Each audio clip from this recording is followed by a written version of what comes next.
Alors aujourd'hui, on poursuit notre chapitre sur les fonctions en abordant certaines notions qu'on a déjà un petit peu rencontrées, mais peut-être sous des formes un peu différentes. Ici, dans ce premier exemple, on parle d'une certaine fonction f pour laquelle l'information qu'on a est un tableau de valeurs. Et à partir de ce tableau de valeurs, on va devoir répondre à certaines questions. Première question qu'on vous pose, on vous demande quelle est l'image du nombre 2. Alors, très important, quand vous lisez une question telle que celle-ci, il faut se demander quelle est l'information qu'on vous donne et quelle est l'information qu'on vous demande. L'information demandée, ici, c'est l'image. Dans votre tableau, les images, ce sont des f de x. Les images sont à rechercher dans la deuxième ligne. Donc on cherche un nombre qui se trouve dans la deuxième ligne, ce qui veut dire que le nombre qu'on nous a donné, 2, est dans la première ligne. Donc le nombre 2 est ici, c'est un x, et on nous demande son image, qui sera donc moins 4. On peut répondre sous la forme d'une phrase en français, puisque la question est posée de cette manière-là. On peut répondre l'image de 2 est moins 4. On peut aussi utiliser la notation f de 2 est égal à moins 4. Ensuite, on nous demande quels sont les antécédents de 2. Donc la question est différente de la précédente. Vous devez chercher le nombre 2 parmi les images et vous demandez d'où viennent ces images, de quel x proviennent les images. Donc le nombre 2, on le trouve effectivement sur la deuxième ligne et on va dire que 2 a un antécédent. En l'occurrence, l'antécédent, c'est 0. Alors, un nombre peut avoir plusieurs antécédents, donc la question vous sera toujours posée au pluriel, même si le nombre n'en a qu'un, et même si le nombre n'en a pas. On répète un petit peu ces deux types de questions. Ensuite, on vous demande quelle est l'image de 3. Donc, on doit chercher le nombre 3 sur la première ligne et aller chercher son image sur la deuxième. Donc, f de 3 est égal à moins 8,9. Ensuite, quels sont les antécédents de 3? Donc le nombre 3 est à chercher sur la deuxième ligne.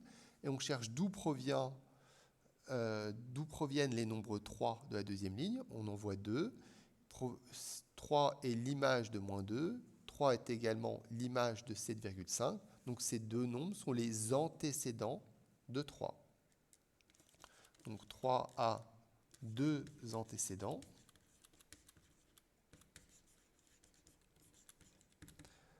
À savoir moins 2 et 7,5. On vous demande ensuite l'image de 5. 5 est à chercher sur la première ligne et son image est 3. f de 5 est égal à 3. Enfin, on vous demande quels sont les antécédents de 5. Donc le nombre 5 est à chercher sur la deuxième ligne et on va chercher à savoir si 5 est l'image d'un nombre. Ici, vous pouvez constater que le nombre 5 ne se trouve pas sur la deuxième ligne, c'est-à-dire que 5 n'est pas une image, et donc que 5 n'a pas d'antécédent. 5 n'a pas d'antécédent. En tout cas, pas d'antécédent connu avec les informations dont on dispose. On considère ensuite l'exemple suivant. Donc cette fois, on nous a donné, on a défini une fonction par une expression. Donc la fonction a est définie par a de x est égal à x carré moins 4x plus 3. On nous demande de trouver des images.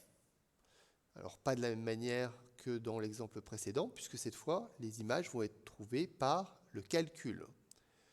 On cherche l'image de 0. L'image de 0, on rappelle que ça se note a de 0.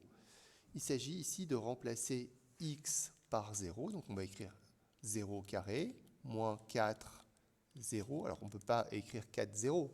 Ici, quand on écrit 4x, entre le 4 et le x, en fait, il y a une opération qui n'est pas écrite et à laquelle on doit penser. C'est moins 4 fois 0. On effectue ce calcul. Ici, si vous effectuez ce calcul, vous allez trouver 3. Du coup, à titre d'exercice, je vous laisse répondre aux questions suivantes, mettre la vidéo sur pause, et ensuite on reprend ensemble. Du coup, on reprend l'image de 1. On procède de la même manière, on va remplacer x par 1, 1 au carré, moins 4 fois 1 plus 3. Ensuite, on effectue le calcul.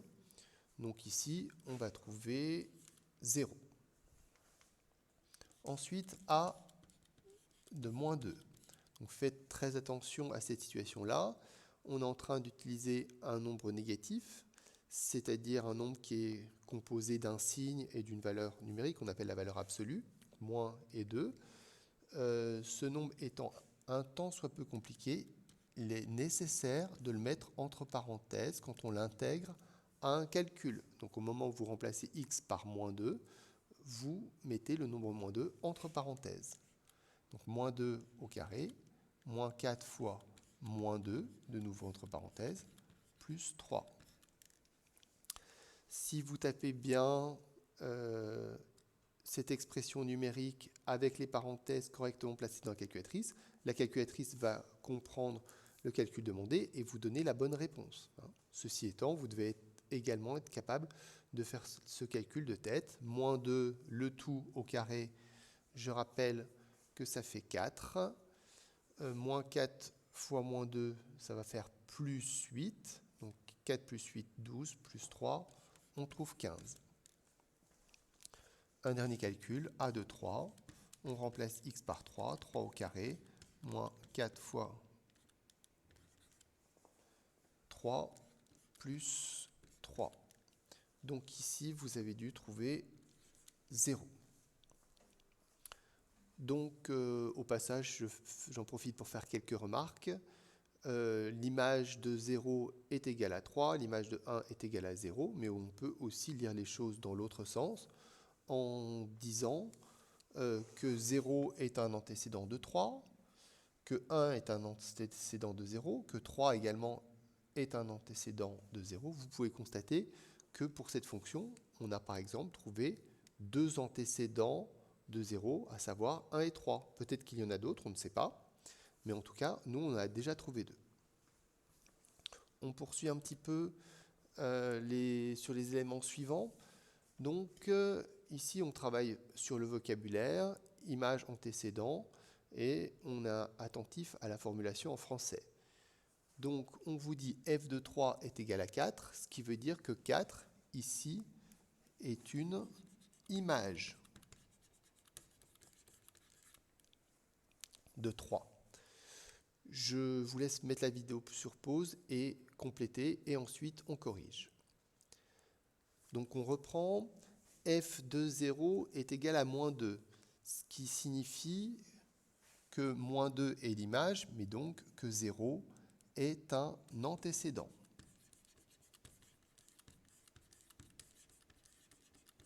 Alors j'insiste sur le fait qu'on dit bien un antécédent et pas l'antécédent, parce que vous savez que moins 2 pourrait très bien avoir plusieurs antécédents. Ensuite, f de 5 est égal à 1, ce qui veut dire que l'image de 5 par f est 1. Ici, vous avez une formulation en français qui colle exactement à la façon mathématique d'écrire les choses. Image de 5 est égale à 1. Ensuite, on peut formuler légèrement différemment également. On peut dire que 2 a pour image 7 par la fonction f, encore une formulation qui colle à l'écriture mathématique. Ensuite, si on veut préciser ici quel nombre est l'image, le nombre qui est l'image, c'est le nombre qui est là, c'est 7, qui est l'image de 2 par f. Vous voyez que cette formulation colle moins à l'écriture mathématique. Le nombre qu'on doit écrire en premier dans la phrase, c'est le nombre qu'on écrit en dernier dans l'écriture mathématique. Donc il faut faire un petit peu attention aux formulations en français qui ne vont pas forcément coller exactement à l'écriture mathématique. Il faut être capable de s'adapter. On passe au dernier élément pour aujourd'hui. On va parler de la représentation graphique d'une fonction. Donc, la représentation graphique d'une fonction, c'est un ensemble de points. Donc, un ensemble de points qui vont être définis par leurs coordonnées. Si vous prenez un point sur la courbe, ce point aura une certaine abscisse, x, et son ordonnée, comme on l'a vu, son ordonnée sera l'image, et cette image va être notée f de x. Ce qui veut dire que le point en question, je vais l'appeler M par exemple, a comme coordonnée x, f de x, comme indiqué ici. Et puis, l'ensemble des points forme donc ici une courbe qui est notée CF, donc c'est le nom de la courbe dans son ensemble, et on dira que la courbe a une équation qui est y égale f de x. Ça veut dire que l'ordonnée de chaque point de la courbe, l'ordonnée de chaque point, est de la forme f de x, où x est l'abscisse du point. Donc voilà pour la définition d'une représentation graphique. Donc on fera des exercices simples, c'est-à-dire la réalisation de la représentation graphique, et des exercices un petit peu plus difficiles pour comprendre ce concept. On s'arrête là pour aujourd'hui.